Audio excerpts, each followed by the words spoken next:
Hello guys, welcome back to my YouTube channel. അപ്പം ഇന്ന് ഞാൻ വന്നിരിക്കുന്നത് ഒരു ചെറിയ വ്ളോഗുമായിട്ടാണ്. നമുക്കിവിടെ ഡ്രൈവിംഗ് ലൈസൻസ് എടുക്കാൻ വേണ്ടിയിട്ട് പോവാം. അപ്പം ലൈസൻസ് എടുക്കാമെന്ന് പറഞ്ഞാൽ നമ്മുടെ ഇന്ത്യൻ ഡ്രൈവിംഗ് ലൈസൻസ് നമ്മുടെ കയ്യിലുണ്ടെങ്കിൽ നമുക്ക് ഇങ്ങോട്ട് കൺവേർട്ട് ചെയ്താൽ മതി. ഓവർസീസ് ലൈസൻസ് നമുക്ക് ന്യൂസിലാൻഡ് ഡ്രൈവിംഗ് ലൈസൻസിലോട്ട് കൺവേർട്ട് ചെയ്താൽ മതി. അപ്പം അതിൻ്റെ കൺവേർഷന് കുറച്ച് പ്രൊസീജിയേഴ്സൊക്കെ ഉണ്ട്. അപ്പം ആ പ്രൊസീജിയേഴ്സ് എന്തൊക്കെയാണെന്ന് കുറച്ച് ഡീറ്റെയിൽ ആയിട്ട് പറയാമെന്ന് വിചാരിച്ചു. Let's go to the video. അപ്പം ഇവിടെ നമുക്ക് ഡ്രൈവിംഗ് ലൈസൻസ് നമ്മൾ കൺവേർട്ട് ചെയ്യുന്നതിന് നമുക്ക് ആദ്യം ചെയ്യേണ്ടത്, നമുക്ക് ഇവിടെ പോയിട്ട് ഒരു ആപ്ലിക്കേഷൻ ഫോം ഉണ്ട്. അപ്പം ഇവിടെ AA സെൻട്രലാണ് നമ്മുടെ ഈ വണ്ടി റിലേറ്റഡ് ആയിട്ടുള്ള കാര്യങ്ങളൊക്കെ ചെയ്യുക. അപ്പം നമ്മൾ അടുത്തുള്ളൊരു AA സെൻറ്ററിൽ പോകുക. അപ്പം AA സെൻറ്ററിൽ പോകുമ്പം നമുക്ക് വേണ്ട ഡോക്യുമെൻറ്റ്സ് നമ്മുടെ പാസ്പോർട്ട്, DL എക്സ്ട്രാക്റ്റ് നാട്ടിൽ നിന്ന് കൊണ്ടുവന്നിട്ടുണ്ടാവണം, പിന്നെ നമ്മുടെ ഡ്രൈവിംഗ് ലൈസൻസ്. അപ്പം ഇത്രയും കാര്യങ്ങളായിട്ട് നമ്മൾ AA സെൻറ്ററിൽ പോവുക. അപ്പം AA സെൻറ്ററിൽ ചെന്നതിന് ശേഷം അപ്പം അവർ നമ്മുടെ ഡോക്യുമെൻറ്റ്സൊക്കെ വെരിഫൈ ചെയ്തതിന് ശേഷം നമുക്ക് ഒരു അപ്പോയിൻമെൻറ്റ് തരികയാണ് ചെയ്യുന്നത്. അപ്പം ഡോക്യുമെൻറ്റ്സ് വെരിഫൈ ചെയ്യാമെന്ന് പറഞ്ഞു കഴിഞ്ഞാൽ നമ്മളുടെ ലൈസൻസ് നിങ്ങൾ നാട്ടിൽ നിന്ന് കൊണ്ടുവരുമ്പോൾ അപ്ഡേറ്റഡ് ലൈസൻസ് കൊണ്ടുവരാൻ വേണ്ടിയിട്ട് ശ്രമിക്കുക. പിന്നെ DL എക്സ്ട്രാക്റ്റ് എന്തായാലും വേണം. അപ്പം ഈ അപ്ഡേറ്റഡ് ഡ്രൈവിംഗ് ലൈസൻസ് അല്ലാന്നുണ്ടെങ്കിൽ നമ്മുടെ ഈ DL എക്സ്ട്രാക്റ്റിലുള്ള ലൈസൻസ് നമ്പരും നമ്മുടെ ലൈസൻസ് നമ്പറും തമ്മിലൊരു ചെറിയ ചേഞ്ച് ഉണ്ടാവും. അപ്പം എനിക്കങ്ങനെ ഒരു ചേഞ്ച് ഉണ്ടായിട്ടുണ്ടായിരുന്നു. അതുപോലെ എനിക്ക് നെയിം ചേഞ്ചും ഉണ്ടായിരുന്നു. പിന്നെ ഞാൻ ഇവിടുത്തെ ട്രാൻസ്പോർട്ട് ഓഫീസർ വിളിച്ചു സംസാരിച്ച് അവർ തന്ന മെയിലും പിന്നെ ആ മെയിലിൻ്റെ ഒരു പ്രിൻറ്റുമായിട്ടാണ് ഞാൻ രണ്ടാമത് AA സെൻറ്ററിൽ പോയിട്ട് പ്രൊസീജിയേഴ്സ് കംപ്ലീറ്റ് ചെയ്യുമായിരുന്നു ചെയ്തത്. അപ്പം ഈ ഒരു പ്രൊസീജിയർ കഴിഞ്ഞിട്ട് അപ്പം നമ്മൾ ഈ ഒരു ഓൺലൈൻ AA സെൻറ്ററിൽ പോയിട്ട് നമ്മൾ അപ്ലൈ ചെയ്യുന്ന ഈ ഒരു ടൈമിൽ തന്നെ നമ്മുടെ ഐസൈറ്റ് അവർ ചെക്ക് ചെയ്തിട്ടുണ്ടാവും. അതുപോലെ തന്നെ നമ്മുടെ ഒരു ഫോട്ടോയും അവരെടുക്കും. അപ്പം ഇത്രയും ഒരു പ്രൊസീജിയേഴ്സ് കഴിഞ്ഞ് നമുക്ക് അവിടുന്ന് അവരൊരു അടുത്ത നമുക്ക് ഏത് ഡേറ്റ് ആണോ വേണ്ടത് ആ ഡേറ്റിലേക്ക് അവർ നമുക്ക് ബുക്ക് ചെയ്ത് തരും. അപ്പം ഏതാണോ നമുക്ക് കൺവീനിയൻ്റ് ആയിട്ടുള്ളൊരു ഡേറ്റ് നമുക്ക് പറയാം. അപ്പം ആ ഒരു ഡേറ്റിൽ നമ്മൾ അവൈലബിൾ ആയിരിക്കണം. അപ്പോൾ ആ ഒരു സമയത്ത് നമ്മൾ അവിടെ ചെല്ലുക, തിയറി ടെസ്റ്റ് അറ്റൻഡ് ചെയ്യുക. അപ്പം ഈ തിയറി ടെസ്റ്റിനെ പറ്റി പറയുകയാണെങ്കിൽ അത്യാവശ്യം നല്ലപോലെ നമ്മൾ പഠിച്ചിട്ട് പോയി അറ്റൻഡ് ചെയ്യേണ്ട ഒരു തിയറി ടെസ്റ്റാണ്. കാര്യം ഓൺ 35 നമുക്ക് 32, അതായത് 3 ആൻസർ മാത്രമേ നമുക്ക് ഇൻകറക്റ്റ് കൊടുക്കാൻ പാടുള്ളൂ. അതിലാണെങ്കിൽ നമ്മൾ ഫെയിലായിപ്പോവും. അപ്പം അതുകൊണ്ട് അത്യാവശ്യം നല്ലപോലെ പ്രിപ്പയർ ചെയ്തിട്ട് വേണം തിയറി ടെസ്റ്റിന് വേണ്ടിയിട്ട് പോകാൻ വേണ്ടി. അപ്പം അതുകൊണ്ട് ഞാൻ അവിടുന്ന് തന്നെ ഒരു നമുക്ക് ഏത് AA സെൻറ്ററിലാണോ പോകുന്നത് അവരോട് ചോദിച്ചു കഴിഞ്ഞാൽ ഒരു വൗച്ചർ കിട്ടും നമുക്ക് പ്രാക്ടീസ് ടെസ്റ്റ്. അപ്പം അത് വൗച്ചർ വാങ്ങിക്കുക. വൗച്ചർ വാങ്ങിച്ചിട്ട് ഒരു 20 ടെസ്റ്റ് കാണും. നമുക്ക് ആ 20 ടെസ്റ്റ് നമുക്ക് വീട്ടിൽ ഇരുന്ന് പ്രാക്ടീസ് ചെയ്യാം.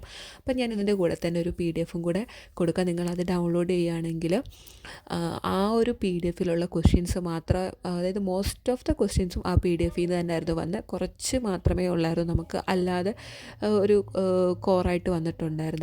അപ്പം അത് ഇത്രയും നല്ലപോലെ പഠിച്ചതിന് ശേഷം മാത്രം നമ്മൾ പോകാൻ വേണ്ടിയിട്ട് ശ്രമിക്കുക. വെറുതെ വന്ന് ഉടനെ തന്നെ നമ്മൾ ചുമ്മാ പോയിട്ട് ബുക്ക് ചെയ്തിട്ട് പോവുകയാണെങ്കിൽ കിട്ടാനുള്ള ചാൻസ് വളരെ കുറവാണ്. അതുകൊണ്ട് നമ്മൾ നല്ലപോലെ പ്രിപ്പയർ ചെയ്തതിന് ശേഷം തിയറി ടെസ്റ്റ് അറ്റൻഡ് ചെയ്യാൻ വേണ്ടിയിട്ട് ശ്രമിക്കുക. അപ്പം ഇത്രയും പ്രോസസ്സ് കഴിഞ്ഞിട്ട് ഞാൻ തൊട്ടടുത്ത വീക്കിൽ തന്നെ എടുത്തു. ഞാൻ $20 വൗച്ചറും വാങ്ങിയിട്ടുണ്ടായിരുന്നു. ആ ഒരു വീക്ക് ആ വൗച്ചർ യൂസ് ചെയ്തിട്ട് പ്രാക്ടീസ് ചെയ്യുന്നുണ്ടായിരുന്നു. അത് കഴിഞ്ഞിട്ട് അടുത്ത ദിവസം ഞാൻ അതേ AA സെൻറ്ററിൽ അവർ പറഞ്ഞ ടൈമിൽ തന്നെ ഞാൻ എത്തി. അപ്പം എനിക്കൊരു രാവിലെ ഒരു മോർണിംഗ് ടൈം ആയിരുന്നു, ഒരു 10:45 ഒക്കെ ആയിരുന്നു. ആ ഒരു സമയമായതുകൊണ്ടായിരിക്കണം അവിടെ വലിയ തിരക്കുണ്ടായിരുന്നില്ല. സാധാരണ ഇവിടെ വന്ന നല്ല തിരക്കായിരിക്കും. അപ്പം ഈ ഒരു സമയത്ത് വന്നപ്പം വലിയ തിരക്കൊന്നും ഇല്ലായിരുന്നു. അതുപോലെ തന്നെ അപ്പം തിയറി ടെസ്റ്റിനുള്ള കാൻഡിഡേറ്റ്സിന് വേറൊരു ലൈനായിരുന്നു. ഞാനപ്പോൾ അവിടെ വെയിറ്റ് ചെയ്യുമായിരുന്നു.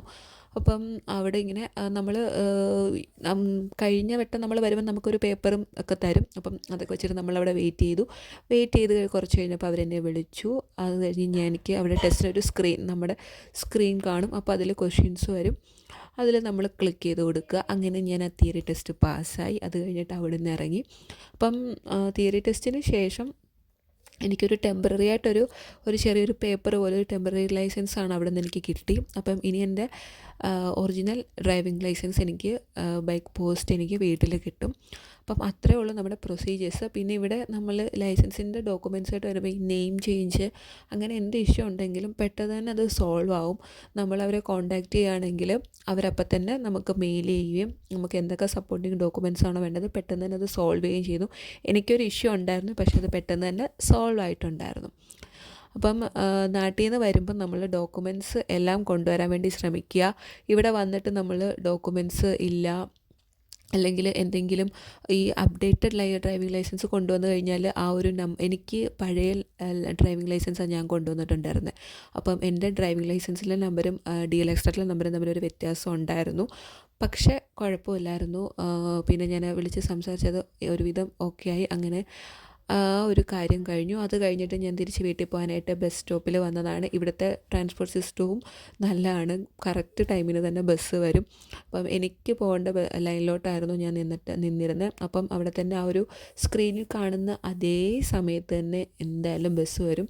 ഇവിടെ അങ്ങനെ ഒരുപാട് നേരം നമ്മൾ വെയിറ്റ് ചെയ്യേണ്ടി വരുന്നില്ല. പിന്നെ ഇത് ഓക്ലൻഡിലെ തന്നെ സിറ്റി സെൻറ്ററിലായതുകൊണ്ട് വലിയ ബസ് സ്റ്റാൻഡാണ്, വലിയ കുഴപ്പമൊന്നുമില്ല. അപ്പോൾ അത്രയേ ഉള്ളൂ.